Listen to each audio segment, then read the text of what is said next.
안녕하세요. 서울 아산병원 이비인후과 교수 안주호입니다. 제가 돌발성 난청 치료에 깊은 관심을 가지고 있어서 돌발성 난청 치료에 중요한 역할을 하는 고압산소 치료에 대해서 많은 영상을 만들었는데요. 이번 영상에서는 돌발성 난청을 넘어서 노화 예방 및 지연에 관한 고압산소 치료의 기전 및 결과 등에 대해서 말씀드리려고 합니다.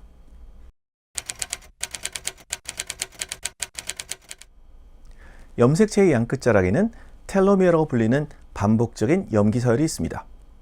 텔로미어의 역할을 설명할 때 비유로 운동화 끈 끝의 플라스틱 캡인 에글릿을 언급하는데요.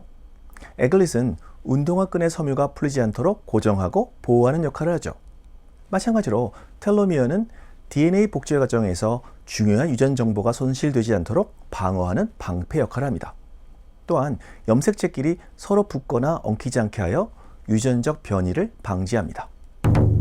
문제는 염색체가 분열될 때마다 텔로미어의 길이가 점점 더 짧아진다는 것입니다. 그래서 텔로미어가 일정 길이 이하로 짧아지면 세포는 더 이상 분열하지 못하는 노화 상태에 들어가거나 사멸하게 됩니다. 일반적으로 인간 체세포는 50에서 70회 정도 분열하면 한계에 도달합니다. 바다까지 아시죠? 랍스터는 텔로머레이즈를 분비해서 텔로미어의 길이를 유지할 수 있습니다. 그래서 이론상으로는 영원히 살 수 있습니다. 그렇다면 바닷속 깊숙이 어딘가에는 유조선만큼이나 큰 바닷가지를 볼 수 있는 것인가요? 그렇지 않죠. 왜 그럴까요? 첫째, 모든 갑각류는 매년 몸이 커질 때마다 새로운 껍질로 갈아입어야 합니다.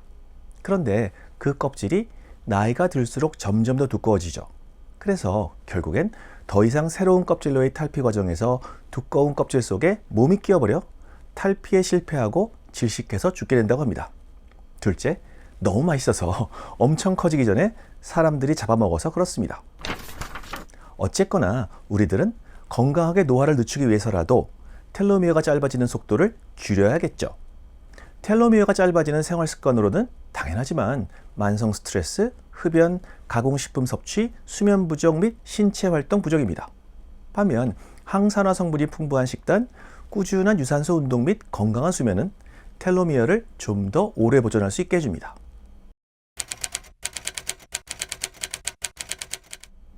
고압산소 치료는 대기압보다 높은 압력에서 100% 농도의 산소를 흡입하게 하여 치료하는 방식으로 연탄가스 중독으로 대표되는 급성 일산화탄소 중독, 잠수병, 당뇨병성 족부궤양, 방사선 치료 후 조직괴사, 돌발성 난청 등의 치료에 사용됩니다.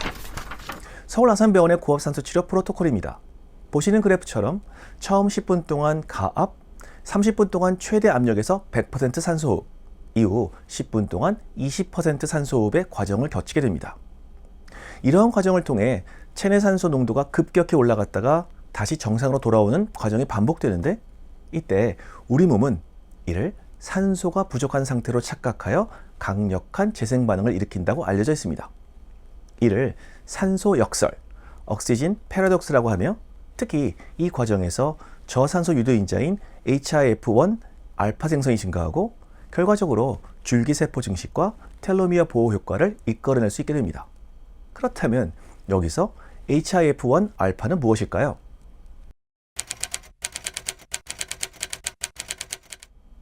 하이폭식 인듀서블 팩터를 의미하는 HIF-1 알파는 세포가 저산소 상태에 적응하도록 돕는 핵심 인자로, 정상 상태에서는 생성 후 빠르게 분해되지만 저산소 상태에서는 세포 내에 축적되고 특정 유전자들과 결합하여 세포 생존에 필요한 단백질이 만들어지도록 돕는 물질입니다.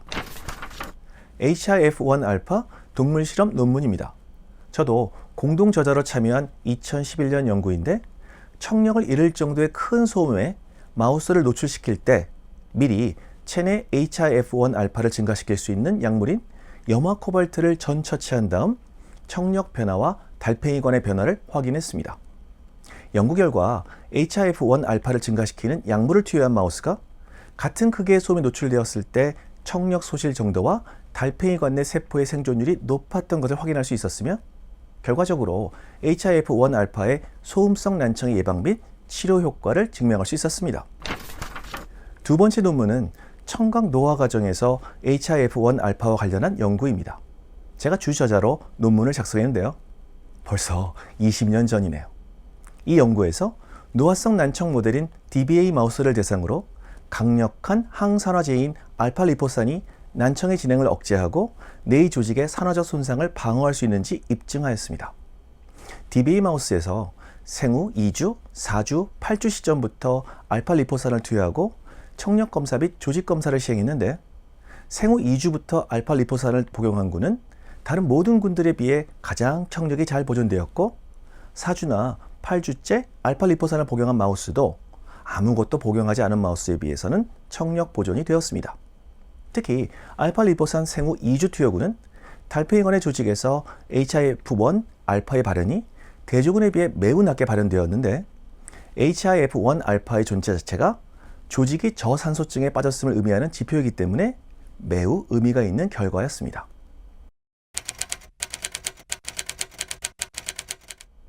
지금부터 고압산소 치료가 노화 진행에 미치는 영향에 대한 연구 결과들을 보여드리겠습니다.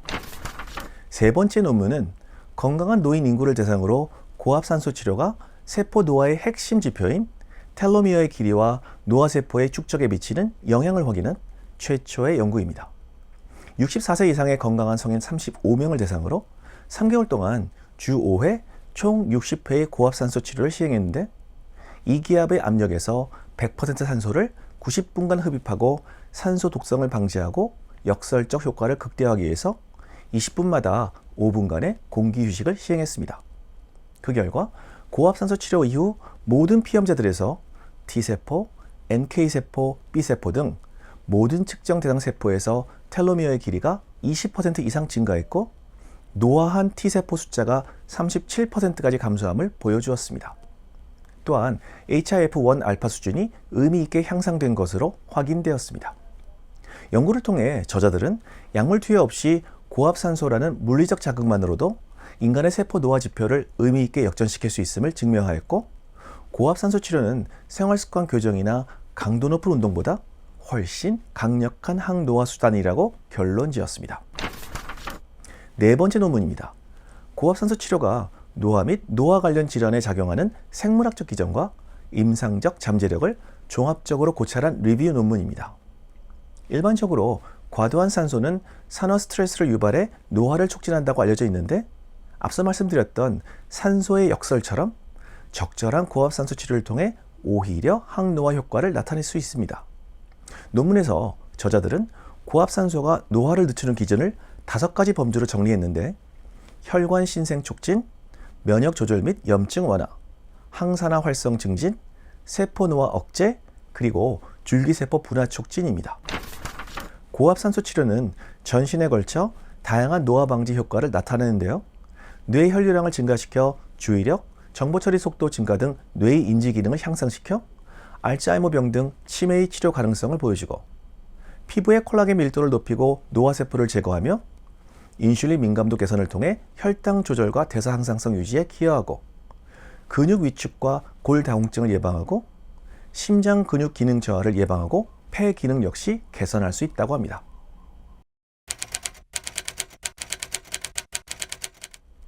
(1980년대) 중반 세계적인 팝스타였던 고 마이클 잭슨이 고압산소 치료기에서 자는 모습이 화제가 된 적이 있습니다.